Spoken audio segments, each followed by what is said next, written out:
We are at the Military Museums. We're in the boardroom, and the date is October 22nd, 2011.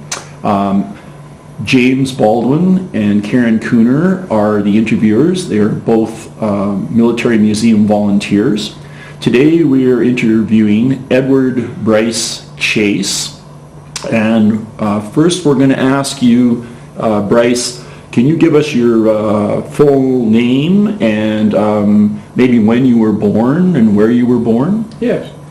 Well, I was born on the 6th of June, 1923, at the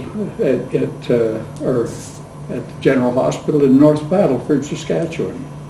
My home was Meota, about 25 miles northwest of there. Okay. And I was raised in Meota. My father, a veteran of World War I, had been gassed at Ypres and was considered 100% disabled, and so his ability to work was rather limited. But we had 9 or 10 summer cottages that we rented to visitors who came to Meota to our Jackfish Lake, which was a great place to swim, fish, in the fall, skate, and it was a wonderful place to grow up, particularly during the Depression when there wasn't any money. So I had great parents. They were, Mom was 28, I think, when I was born. Dad was 38. My mom, interestingly, had 1 year of formal education. She was the daughter of a Presbyterian minister, and she was born in Denver, Colorado. They lived in San Francisco, then Port Angeles, across from Victoria. And Mom was the eldest of 7, kept home from school. She had 1 year of formal education, but she wanted to be a nurse. And happily, we had a couple of Irish uncles on the board of the Royal Jubilee Hospital in Victoria, and they arranged for Mother to write an entrance test, which she passed, and did her training as a nurse. She was rather older than most who went into nursing training, because she must have been 21 or 2 when she started. But I'm told that she won one of the nursing medals when she graduated. She was a very articulate lady, and I can remember when I was quite young at home, Mother corresponded for a couple of newspapers and things like that. So I grew up in a wonderful, loving home. Being the eldest in the family, I had some pretty good responsibilities because of my father's rather limited physical abilities, although he was a pretty wiry character, and he had been a semi-pro soccer player in England before coming to Canada in 1911 to homestead. Unfortunately, his homestead was largely a muskrat ranch in in eastern Saskatchewan, and when the war broke out in 14, he joined the Canadian Army, went overseas, and I think it was 1917 when he was gassed, and was invalided back to Canada. Bryce, out of curiosity, do you know what battalion he was with, or what regiment? No, that's fine. He joined in Winnipeg, and I could probably find it somewhere, but I'm sorry. No, that's fine. So when did you enlist? When did you volunteer? Well, I turned 18 in June of 41, and it was August the 8th by the time all the paperwork was signed, and I became a member of the RCAF. And so I went to Brandon, Manitoba, to the Manning Depot.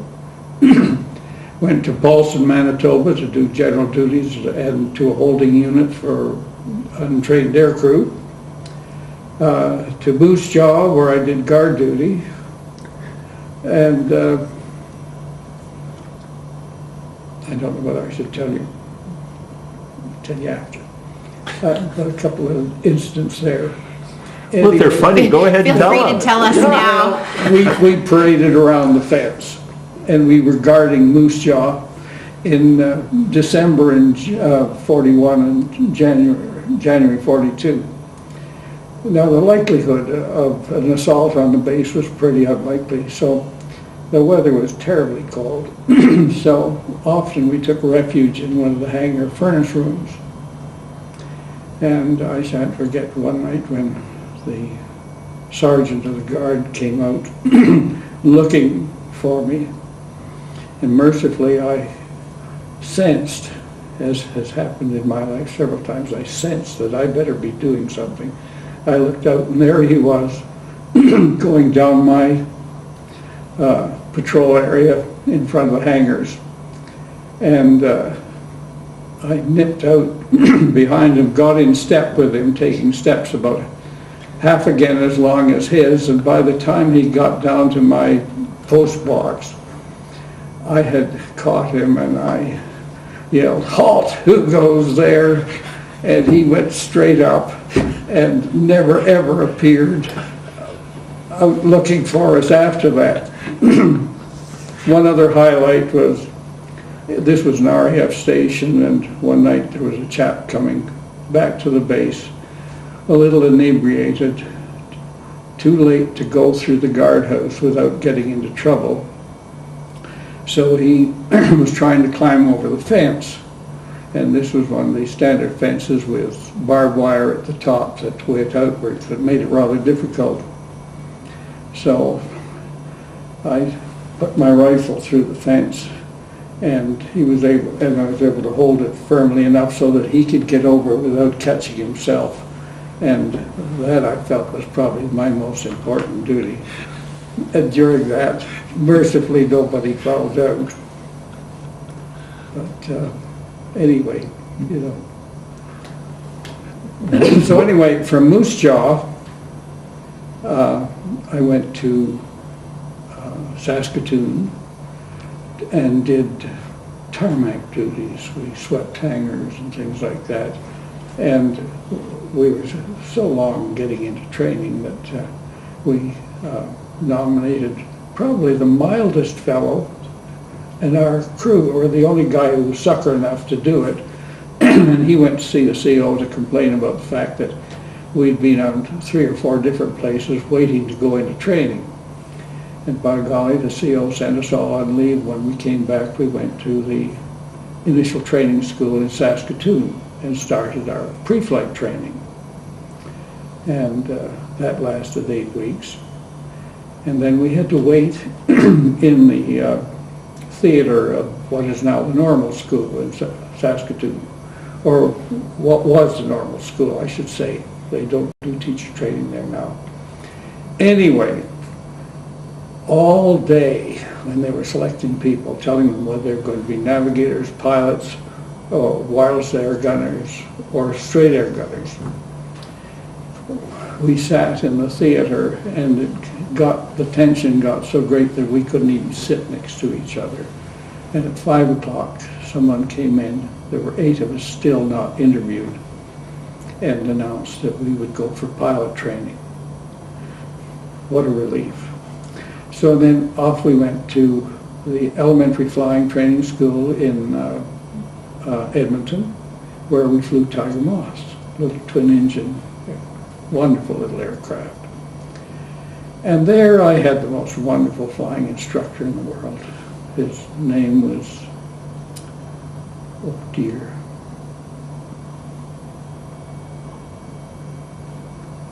it's here somewhere, I'll find it. It's okay.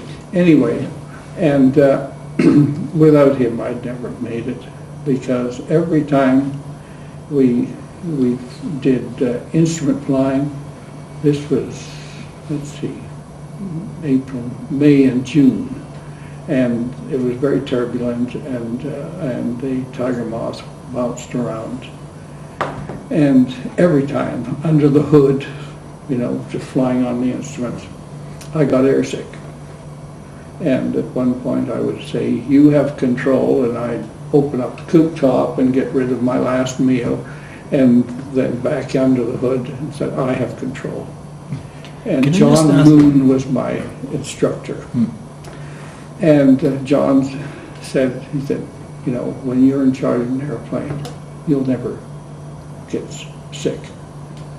And the thing was, I couldn't ride in the car as a passenger, for goodness sake, without getting sick. So in an aircraft, I was hopeless. So anyway, but as long as I had the controls, I was fine. And this wonderful John Moon, unfortunately, was killed in a mosquito very late in the war that went into the Bay of Fundy. Anyway, I finished elementary flying and went to McLeod for service flying training. And 69 years ago today, I got my wings, my pilot's wings. And went home for a couple of weeks leave and then went overseas. And as my dad was from England, one of my first breaks to when I got over there was to go to my dad's hometown. It's a little place called Bungay in Suffolk. And my Uncle Herbert took me around the village and introduced me to any people who'd known my dad. And the most momentous was the time he took me to the Christian Science reading room and introduced me to the lady who was in charge. And the introduction went like this: "And this young man is Miss Sutton, the lady who should have been your mother." And so anyway, eventually I went, of course I was stationed at Bournemouth where they held all the waiting for further training aircrew. And at one point I went and flew Tiger Moths for about a month, which was wonderful. It's a wonderful little airplane, and it was a very smart thing because I'd gotten my wings in southern Alberta. Flying around Britain was a different thing altogether. In southern Alberta, if you were lost, you found an elevator, read the name off it, and you soon were able to find your way home. Not in Britain. So this was very useful, and we learned to map read in England under very different circumstances with very limited visibility oft times because of the industrial haze. So anyway, Tiger Moths for a month, and some interesting things happened there, and I don't know whether you want to hear. Oh, we sure do. Anyway. It's the interesting things that Anyway, you know, we were 19 and knew everything, of course. And I remember a fellow who now lives in Victoria. We were flying out of, it was a farmer's pasture, or at least that was the practice field, and we would practice forced landings and precautionary landings and sort of things. Well, he and I decided there was a great hedge at the end of this field, and we decided we should see who could land the closest over this hedge. So the idea was to fly over the hedge, then when you landed, bang your tail skid to mark the spot where you landed, and then we would check. Well, we watched each other do that a couple of times, then we thought, well, maybe there's a better way. So we flew in formation, and we just over the hedge and down. Well, he started to stall as we were going over, so it was a little bit hairy, and we very nearly had a mid-air. Anyway, we smartened up and stopped doing that. But one of the instructors from the elementary flying school saw what we were up to and thought he would show these two young buggers how to do it right. And he beat us, actually, because he'd made a three-point landing over the hedge. The only problem was that his wheels caught in the hedge, and the three-point landing was the nose of the aircraft and the two wheels. And I never did hear what happened as a result of that. And Did you ever lose any friends in Canada or in Britain during training when you were doing that? yeah, I'm trying to remember the name of the chap who was killed in a mid-air collision at McLeod when one aircraft came down on top of another one. John Todd, I think was his name. Came from eastern Saskatchewan somewhere. And after that, we didn't lose any until we got to OTU. And then we lost a couple of crews there, and there's a little story involved in that too. But anyway, there were some rather interesting things. The weather was not very good. This was in February '43, and there were days when we couldn't go flying. So that when we did get a chance, we usually signed out for 1 hour. Well, if you look in my logbook, you'll find 1 hour and 5 minutes or 1 hour and 10 minutes. One day I was late coming in, and there was a chap, the timekeeper, was in a bus out on this grass field. And I was the last to come in and land, and as I taxied by, I was keeping him from his lunch. So anyway, by this time, all the good parking spots were gone, and all that was left was on a little slope downhill. Well, the Tiger Moth, the British Tiger Moth, didn't have brakes. The Canadian ones did. You depended on the tail skid to cause enough friction to slow you down. Well, I went over this, I was going down this hill to my parking spot a little too quickly. And lo and behold, all around the airfield was barbed wire, and there were signs that said mines and things like that inside the barbed wire. And so I'm approaching this thing, and I'm not slowing down the way I'm going to hit that. So I reached for brakes, which didn't exist. Eventually, undid my harness, bailed out over the side of the aircraft, got my shoulder under the tailplane, and I stopped at that far from the barbed wire. Anyway, then another funny little incident that took place. We were sent on a cross country, and we had bombers sitting in the front cockpit of the aircraft. We flew from the rear. And this day we had to do a little 3-leg thing, and which involved, I've forgotten the first turning point. The second turning point was Derby. And the weather was down, the visibility was awful, but we knew there was a railroad track ran by the Derby airport, which is where we were to turn. Well, when we got there, I thought, this doesn't make any sense. So I went in and landed.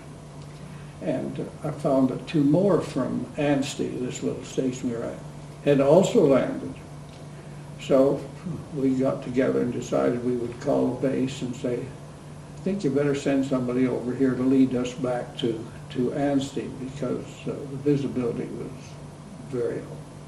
So anyway, pretty soon an airplane turned up to lead us back. Well, it just turned out that this was at lunchtime. Everyone had gone to lunch, and there was nobody there to spin the prop to start the airplane. So this bomber that was riding with me was a rather nervous character, but anyway, I thought, well, remember, I was 19 and knew everything. I instructed him on how we would start the aircraft because I would spin the prop. I'd never done it before, but anyway, so he was pretty nervous about the whole thing, but eventually I spun the prop, the aircraft started up. So I went to talk to him, and I said, now look, I'm going to hold on to I should tell you, because we were parked against the tarmac. And we were afraid that if we dragged the tail skid over the tarmac, it would heat up and melt. 19-year-old logic. Anyway, I said, now, look, you put your left foot on the rudder, And I'm going to be on the wingtip, and there's a little handhold that you could hang onto. It's just designed for that purpose. And what I want you to do is just open the throttle, and by degrees we'll get the aircraft turned around so we won't put the tail skid on the tarmac. Well, he didn't seem to think that was such a hot idea, but you know. So anyway, he opened the throttle a little bit and then pulled it right back as the aircraft started to vibrate a little bit more. And so I'm at the wingtip, you know, urging him on. And he opened it up a little further and it vibrated a little more and back he pulled it. And so I'm urging him on again. So the third time, he opened the throttle up and the airplane started to move. But instead of closing the throttle, he opened it up wide. And here I am at the end of this Tiger Moth hanging on the wingtip, and he went round me 3 times before he twigged and pulled the throttle off, and the airplane was facing in exactly the direction we'd started from. Well, I thought, well, we'd better risk a tail skid, and so I got in and got it turned around, and we joined the 3 others heading back to Anstey. But and then from then went back to Bournemouth for a while, and then got sent out to Ossington near Newark to fly Oxfords. And this was called an advanced training unit. And it was very much like the Anson. It wasn't as docile as the Anson. In the first couple of landings, there was a threat of going off the right-hand side of the runway because of whatever. And anyway, so we did a little further training there, and then eventually, there was one interesting little incident there too, because one day my instructor said, I want you to go up and do some steep turns and make them as steep as you can, full throttle. But be very careful, because if the aircraft stalls, it'll go into a spin, and Anson or Oxfords don't come out of spins. So anyway, here I was doing a steep turn with full throttle when a Lancaster, chased by 2 Spitfires, came out of the clouds straight for where I was.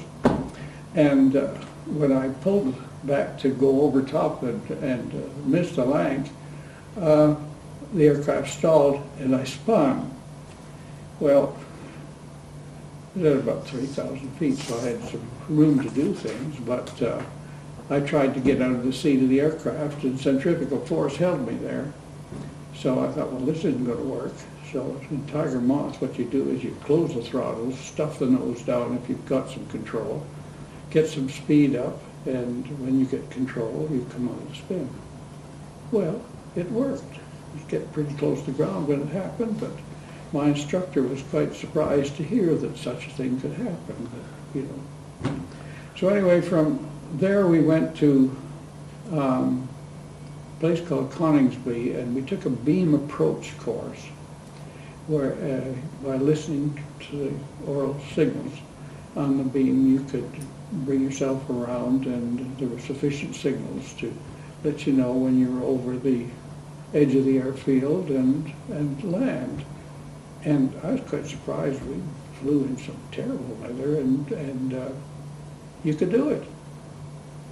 So it was good instrument training. And so from there, went to an operational training unit at Hixon near Stafford, and they had Wellington 3s that we flew there, and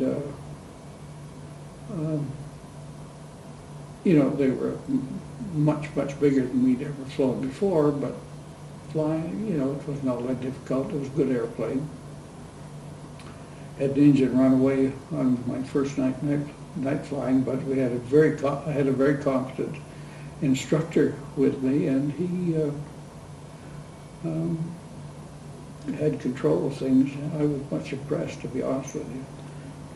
What does that mean? You had an engine run away on you? Well, the propeller malfunctioned, and he had to wind up feathering the engine. So we did the rest circuit on one engine and landed quite safely.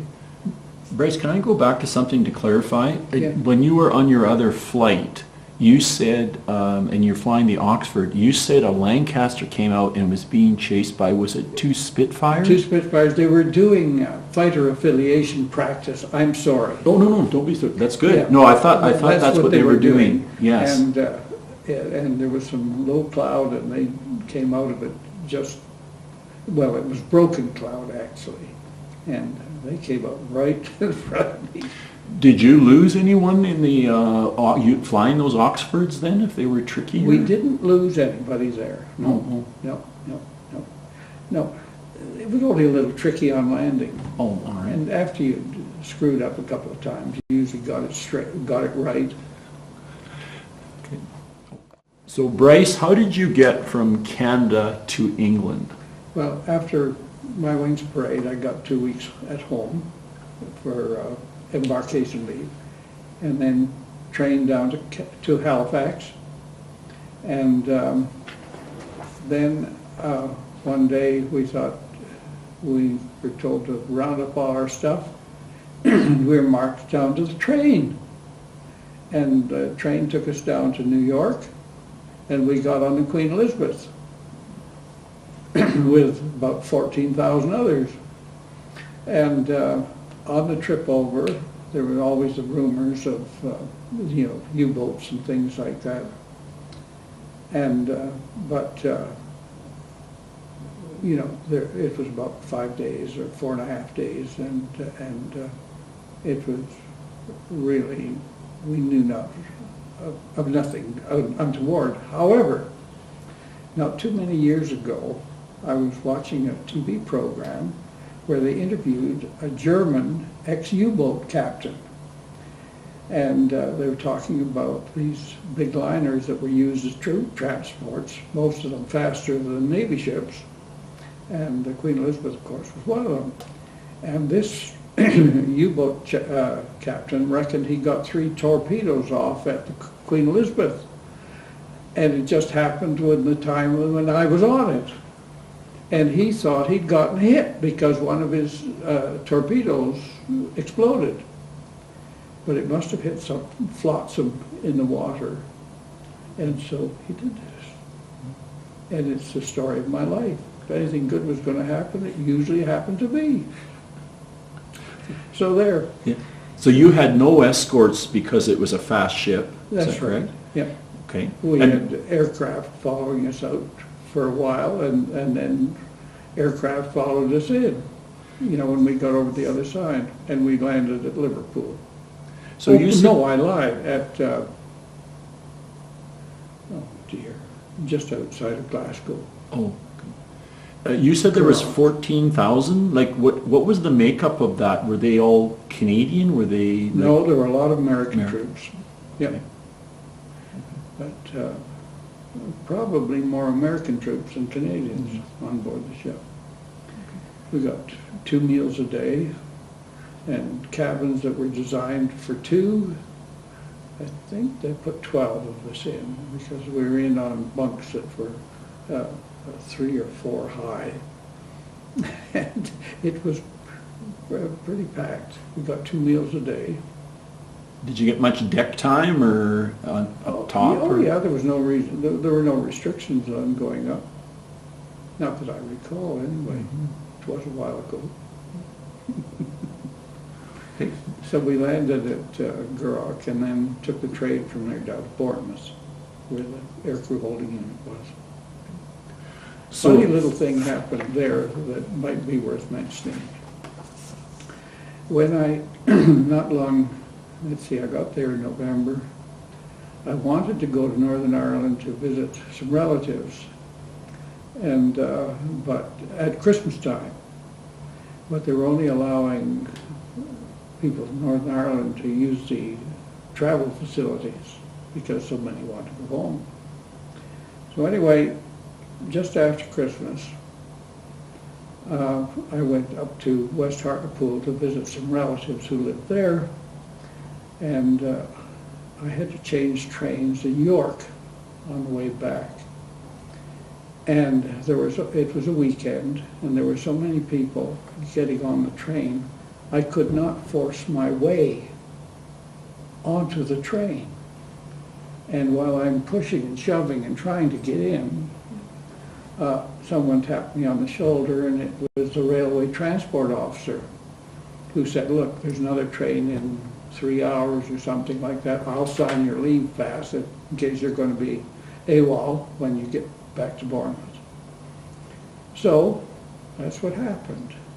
But I arrived back in Bournemouth, and of course I was late, and on a Monday morning, well, so I missed the parade, but on Tuesday morning I was informed that I was on charge for being absent without leave. And so I was sent down to the adjutant's office and sat there with about 7 or other miscreants who were also guilty of sort of things. And Betsy, I was marched into the adjutant's office by the sergeant. Well, imagine my surprise when I'm greeted as I went through the door, and there was the adjutant, and he said, Bryce, how's your mother? He had been the United Church minister in my home village. And so after a few preliminaries of telling him how things were in Meota, and the sergeant just standing there shaking his head, I thought, well, gosh, I want to go to Northern Ireland. This might be a good thought. We'd gotten rid of the charge and things like that because of the signature had taken me off the hook. So I mentioned the fact that I had relatives in Belfast and would like to go and visit them. And he said, sure. And he wrote me a leave pass and a transportation warrant. And the sergeant just shaking his head. He marched me out of the place. And the guys were saying, what'd you get? And I said, week's leave with a travel warrant. So anyway, that was a little interesting. It's the start of my life. So we were back to the Wellingtons. Yes, yeah. Anyway, the Wellingtons had been these were Wellington 3s, they'd been withdrawn from operations. And that's what we trained on. And anyway, as soon as we got to the unit, we met members of other aircrew. And we put crews together, and the crew consisted of a pilot, a navigator, a bomb aimer, a wireless operator, air gunner, and a tail gunner. So in the course of milling around with this group and looking, well, let's look at him and things like that, there was a fellow named Norman Reed, who I'd met on the way overseas, a navigator, who happened to be exactly the same age that I was. And while we were talking, along came another fellow, Douglas King, who I'd met and knew quite well. So there was a bit of a sour on, but Doug said, well, hey, I'd like to crew up with you. And he said it before Norm said anything. But Norm had gone to school with another guy who was a pilot, and Tom Bradshaw, so they crewed up. And that's sort of how things were done. And so we started on our training, and they flew with me all the time, even on my first solo. The crew were all there. And then we had to do a number of cross countries, bombing exercises, and sort of things.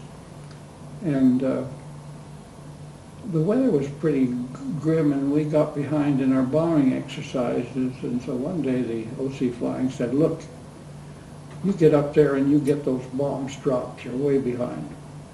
So there were 2 bombing ranges. One was at Baggett's Park, and the other was Cannock Chase.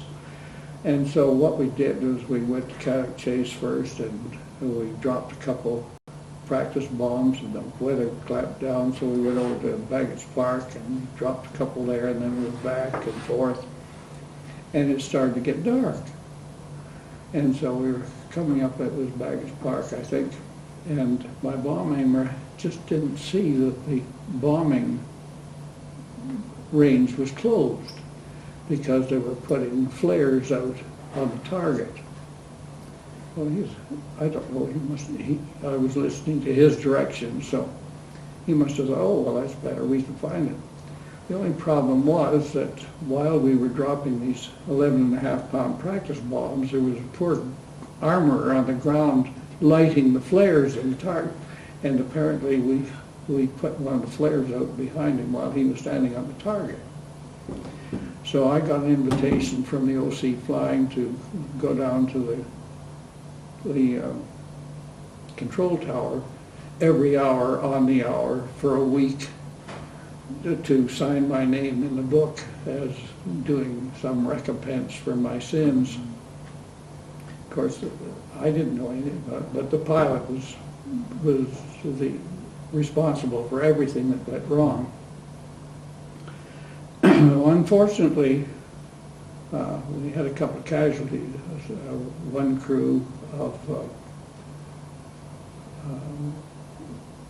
crashed on the approach to the runway. This fellow was the RAF squadron leader or flight lieutenant supply officer who had gone air crew, and I guess something happened and they crashed, killed everybody. So that was a funeral.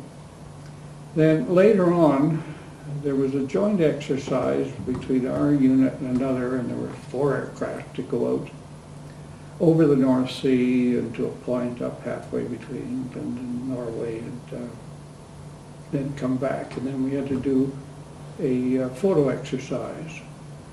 Well, when we got the aircraft, my bomb aimer, who was to do the photo, discovered that the camera was unserviceable.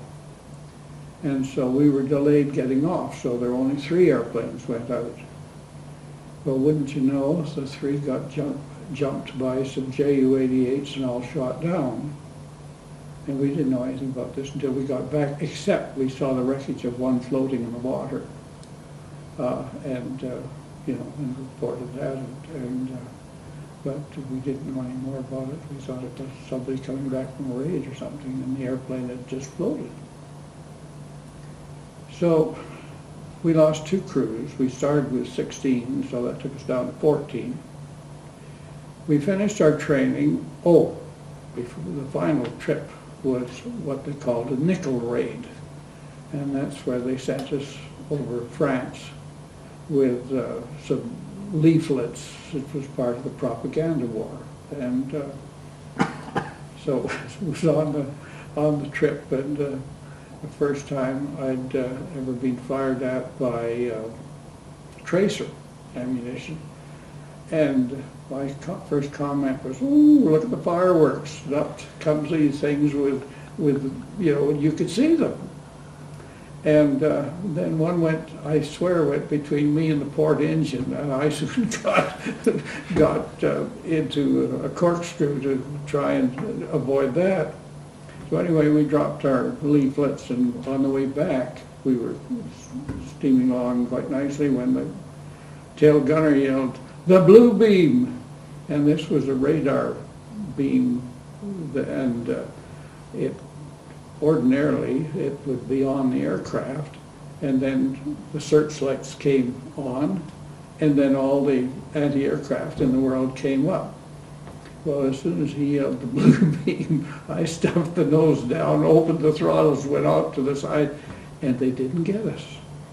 And so, anyway, that sort of livened things up a bit. And so back to our home base, and then 10 crews were posted to Stirlings, 4-engine Stirlings for Bomber Command. And 4 of us were sent out, two crews to the Middle East and 2 to the Far East. And I suspect for my various misdemeanors, they decided to get me as far from England as possible for the safety of everybody. And so that's what happened was we went to this ferry training unit, and we had to pick a number out of a hat. And if the aircraft number had snake in front of it, you went to India. If it had nothing in front of it, you went to the Middle East. So mine had, I was first down one morning, and I pulled a number and it had snake. And the OC said, "Oh, say, you're first here. I just flew the best Wellington I've ever flown in my life. I think you should have it. It's one of the other numbers." So he gave me LN 320. And this thing was wonderful. And after we did a little cross-country test flying thing, we were sent down to Hearn, just on the south coast, from where we would go to take off for India. And so anyway, as we were flying to Hearn, me with the hottest wimpy in the world, you know, ta-da, and we must have flown by Boscombe Down, which was an experimental place, because a Wellington flew under me and just was leaving me way behind. So I opened the throttles up. Who's going to beat the hottest wimpy in the world? And couldn't catch him. And we noticed there was a hole in the back of the aircraft. It was a test bed for the Whittle jet. And that's what was propelling that wimpy. So anyway, we got to Hearn and tucked in for the night. And we had to have a medical. Every time we moved, you had to have a medical, which included a short arm examination, which you had to drop your trousers. Well, funny thing happened there, because the medical officer was sitting behind his desk. We were some distance away. He wasn't going to get too close to us. And the phone rang, and as the phone rang, he said, "Drop your slacks." And then suddenly his face turned red. He said, "Oh my God," it was the matron on the other end of the phone. So anyway, we went through this little procedure and anyway went to bed. And about midnight, someone woke us up and said, "Look, we're not going tomorrow. There's not going to be any cloud over the Bay of Biscay," because we counted on that to hide in case the Jerrys came after us. So anyway, they said, "Well, I might as well have a card game." And I never played cards in my life for money, but that night they played a thing called Kitty Pontoon, I think. And knowing nothing, guess who won the money? So anyway, so we spent the next day around, and we had been told we couldn't take more than 10 pounds out of England. So I had to go and add to my postal savings account my winnings. And I felt terrible because I had two passengers. One had been a bookie in Australia, and he was the guy that I won the most money off. And he didn't seem to think that this was any big deal, but, you know, he was a pretty green kid from Saskatchewan. Anyway, we eventually took off the following day, and we flew out off the coast, off the point of England quite a bit, and then headed south. And we were down sort of opposite the south end of the Bay of Biscay when the gunner said, "There's an aircraft coming up behind us. Looks like a Ju-88. So we stuffed the nose down because there was a little bit of cloud down below us, and got down, sat on that, and as soon as he started getting a little closer, he knew I'd duck into it, so he probably wasn't looking for trouble any more than I was, so he took off. And eventually we got to Gibraltar, our first stop, and that was rather interesting. We'd been told that the air around Gibraltar was pretty rough and that I should have my safety harness well fastened. And so my bomb aimer, who was an ex-London copper and a big guy, interesting enough, I was 19, he was 29. And he must have thought twice, and he gets this Canadian kid as his pilot. Anyway, Eric Longthorne pulled my harness as tight as it would go. And going into Gibraltar, the turbulence, this was August, was tremendous. And my butt still came about 3 inches off the seat during the turbulence, but it got down on the runway, and it was the most unusual experience because I did a precautionary landing, so I'd be at the end of the runway, the slowest possible speed, and just got down to bump. It was a terrible landing. So anyway, I parked the aircraft, and the airman who had waved us in, I went over and I said, "Oh, God, I'm sorry," because you apologize to these guys, you know, because they'd seen it.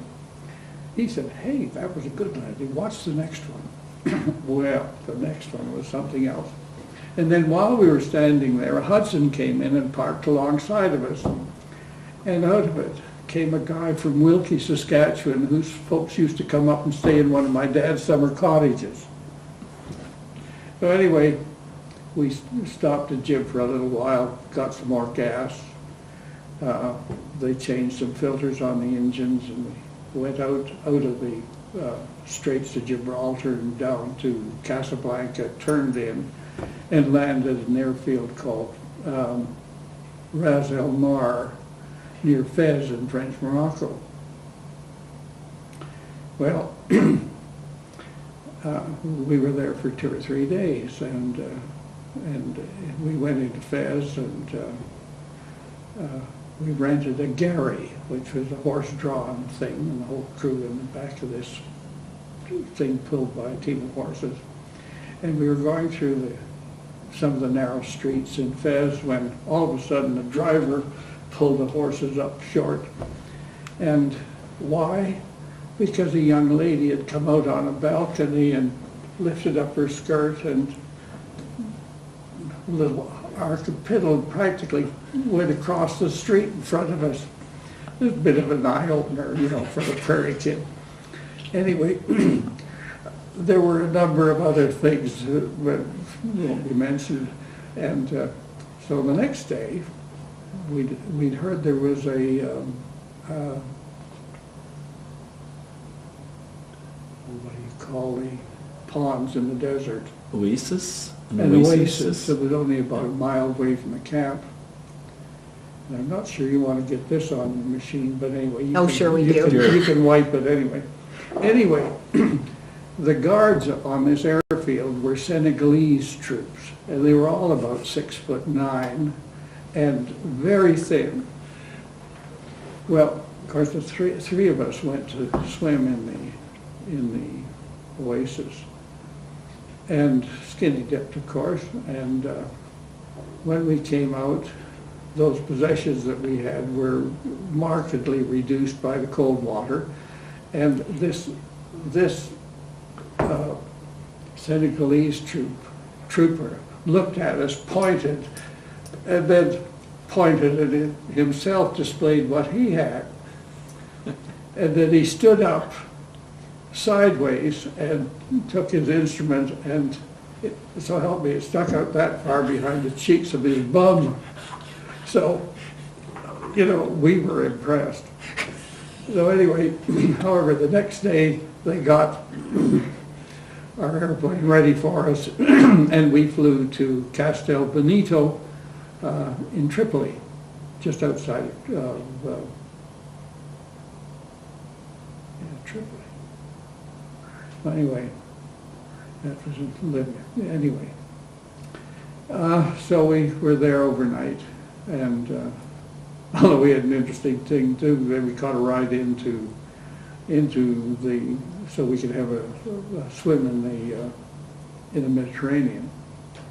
We needed it because we hadn't had a shower since we left England. And but we had an Indian driver who drove us back to the airfield, and we were riding in the back of a truck, and he reminded me of several others I encountered in India, and they seemed to think that the Lord was with them, as one guy said, like cautioned about slowing down. Oh, Tikai saw the Lord is with me. And lots of those put people over the sides of mountains.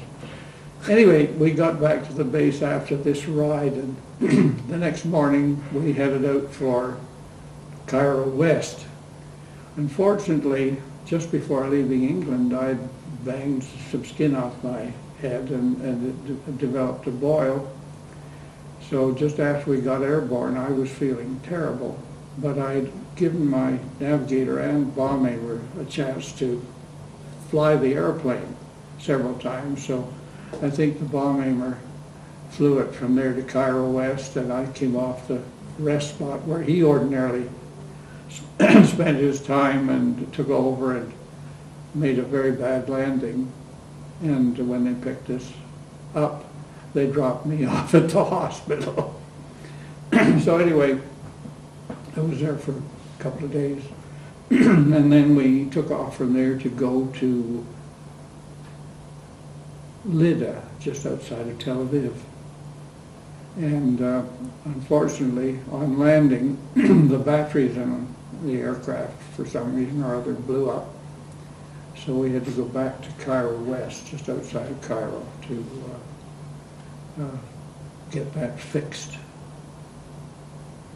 And which it was done in 2 or 3 days. And then, so our next stop was Havana, just outside of Baghdad, in Iraq. And it was rather warm and turbulent, and there were vultures.